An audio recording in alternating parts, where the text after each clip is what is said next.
Hey there, friends. So welcome back. If you haven't been here before, this is a tiny tip that I do on Wednesdays. And this week I want to talk about ArtResin or any kind of resin.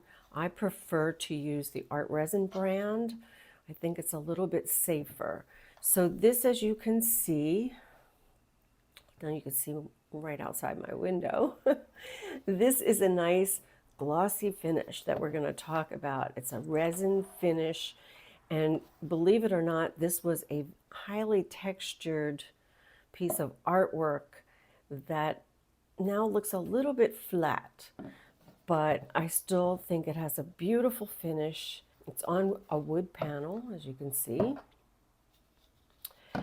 And so we're going to talk about some of the tips and some things that I wish I knew when I was first starting this. So let's get started. All right, let's start with some of the tools that I wish I knew about when I was first doing this. So initially I had you need a little stand to put your art panel on top of, right? And then, of course, it needs to be level, right? And I would struggle with these and try to put little pieces of paper in here to get it level.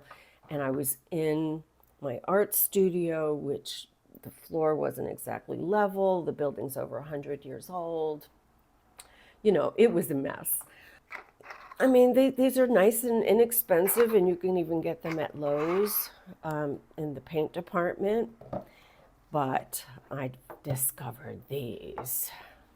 This was a real tip for me. These screw. They can be taller or they could be shorter. And so if you have one corner that is just a slightly bit off, you just turn this and then you check it again, you know? And then you end up with a perfectly level piece. Now, if you haven't done resin in the past, it is extremely important that your piece is level. Like, not just this way and not just this way, but even this way. It's got to be level. And if you don't, your resin is either going to pool on one side or the other. Maybe one corner is going to be a little thicker than the other corner. So it's really, really important that you be level. And these things are a little expensive, but they last a long time. And if you get resin on the bottom, like I did here, it comes right off. This one was stuck to one of the bottoms of these, and I just popped it right off. Resin does not stick to plastics and things like that, so I always use like a plastic drop cloth from the stores like, you know, Lowe's and Home Depot. They have them in big rolls, and I just cut out the piece, you know, to fit my table. So another thing that you need that can really, really save you a lot of time on the back end of this project. So let's say you're finished now and you have resin inside a plastic container. Well, good luck cleaning that. I mean, it's a lot of work. It's doable, but it's still a lot of work. So I discovered these disposable cups. And I get them on Amazon, and you get a large quantity. I'm not exactly sure, maybe 250 of them, something like that, for a very inexpensive amount. And most of the time, I just need one of these. I'm not working really, really large. If I was working larger, I would attempt to get some bigger ones than this. But usually, I'm working within this 1 cup amount, and that's all I really need. And of course, I need, you know, half resin and half hardener. So whatever amount that I need to measure, I need to make sure I have room for 50-50 in the same cup. That's the other nice thing about this, is you only need 1 cup. You can, you know, measure your 50% and then your other 50%. So before, I used to measure in 2 separate ones and then put into one bigger one. It was just a mess. And then the cleanup afterwards was terrible. And if you pick the right tools, like these plastic spreaders, Afterwards, you can just pick the resin right off of it and use it again and again and again. And another thing that you don't want to forget are to have gloves on hand. I always use these kind of gloves because you don't want to get this on your hands. It's not good. And I also use popsicle sticks as my stirrer.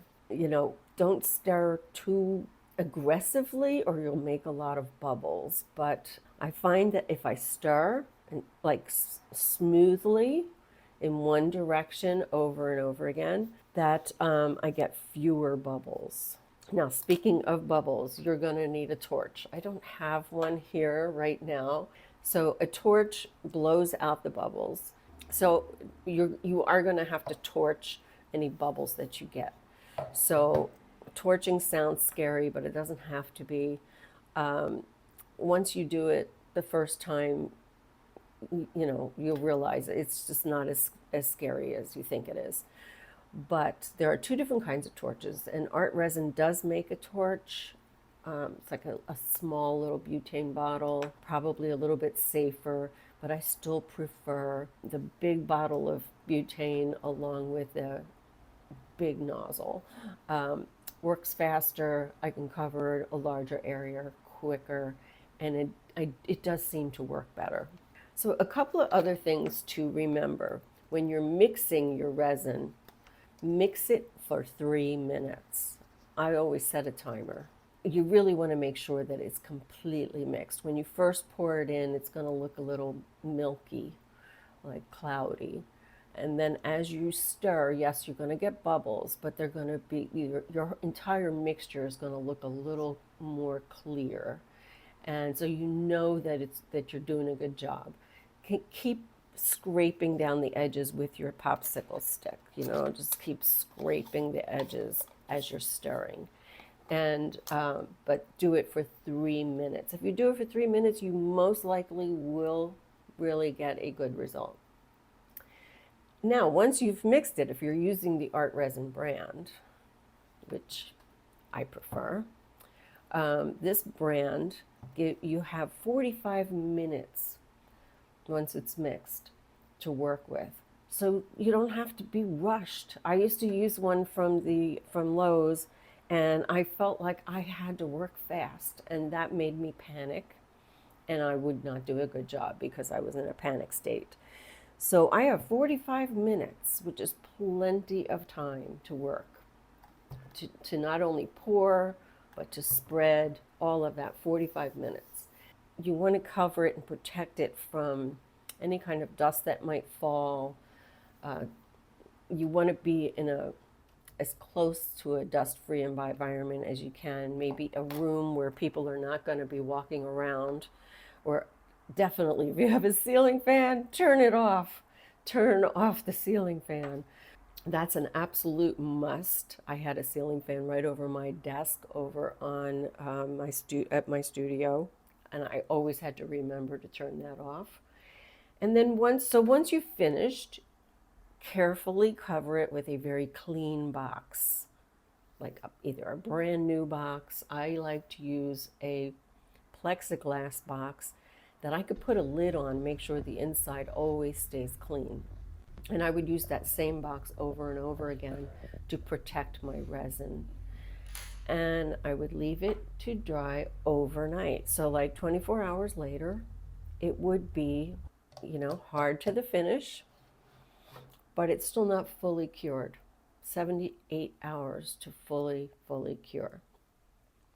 So you don't want to be wrapping this up with, you know, some kind of paper, sticking it in a box and shipping it until it's fully cured.